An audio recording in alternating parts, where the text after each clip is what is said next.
What your favorite president says about you. George Washington. You're basic. You were told that Washington was the first president as a little 5 year old, and you adored him for taking on such a difficult task. Or you're a patriot. Or you hate the British, which, I mean, justified. John Adams. You support lower immigration, government suppression, and want it to be harder to become a citizen. So, you're not an alien. Thomas Jefferson. You're a small government libertarian, love the French, hate the British, or an imperialist. Or maybe you only heard about his contributions to the Declaration of Independence and not much about his presidency. James Madison. You're a small government libertarian, love the French, hate the British, or are an imperialist. Or maybe you only heard about his contributions to the Constitution and not much about his presidency. James Monroe. You hate the British, love the French, small government, blah blah blah. Same thing. John Quincy Adams.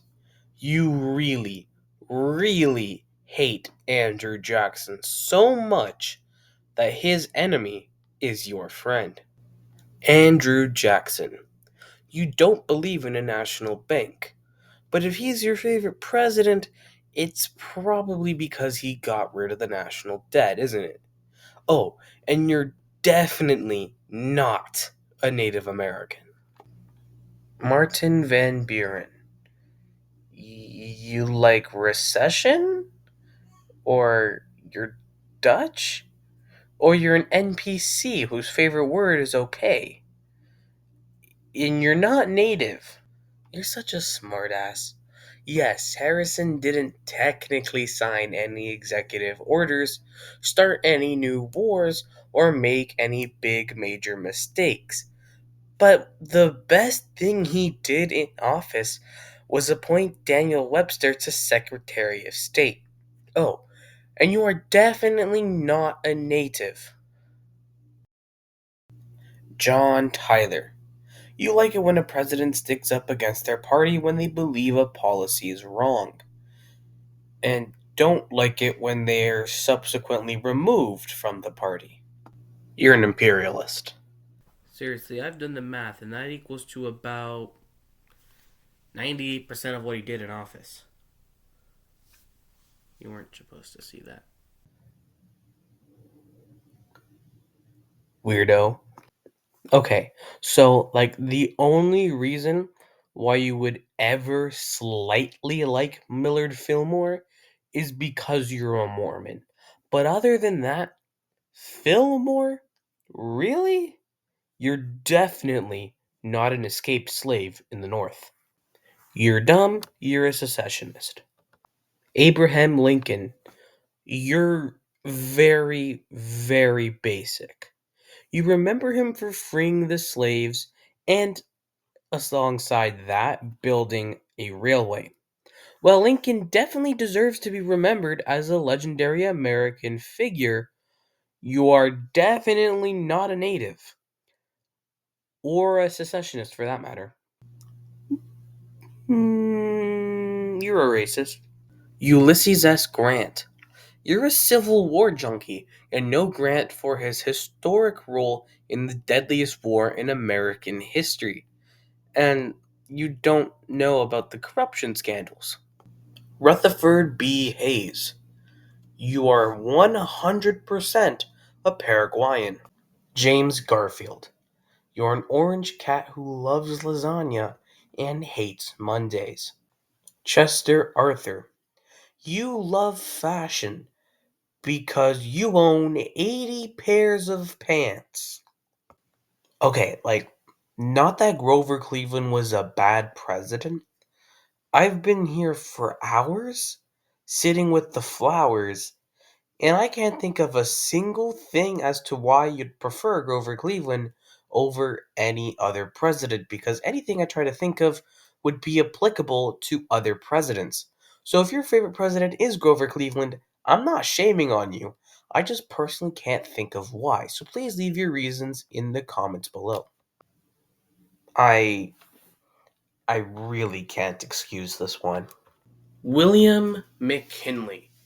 You love a good economy, but you're an imperialist, and a pretty big one at that. You commend McKinley for bringing America into the modern world. However, there is an absolutely approximately 0% chance that you are Panamanian, Spanish, or Filipino. Theodore Roosevelt. Fair. Roosevelt is, after all, the main reason for your safe food and drugs. He set the ball in motion for America to become the global superpower. But I don't think you're African American. William Howard Taft. You are most likely a conservative, or you don't like Roosevelt that much, which unjustified. Woodrow Wilson. You're a World War One junkie, or you're just racist, or maybe you're pretending to be edgy. It's not working, give it up. You're corrupt? You don't like the White House China? You're trying to be edgy? Calvin Coolidge. You support lowering the debt of the economy. You could be a Native American, as it was under Coolidge that they were granted citizenship. Or maybe it's because he ushered in prosperity in the roaring 20s. Or maybe you're a 15-year-old kid who may or may not be a little too obsessed with the guy.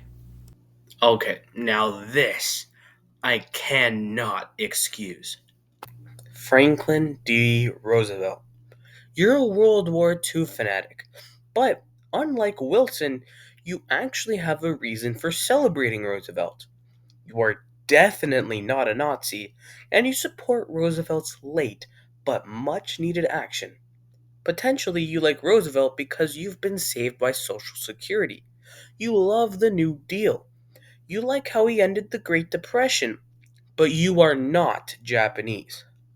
Harry Truman.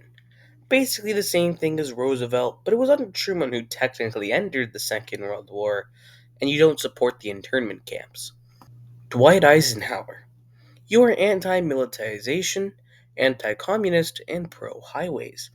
You've been lost on the highway, and had it not been for Eisenhower's interstate.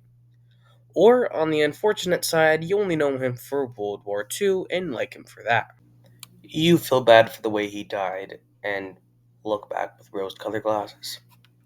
You're not Vietnamese, but you might be African American or an ally, as it was Johnson who signed the Civil Rights Act of 1964. You don't do drugs, you're not Vietnamese, you're not communist, you're not sane.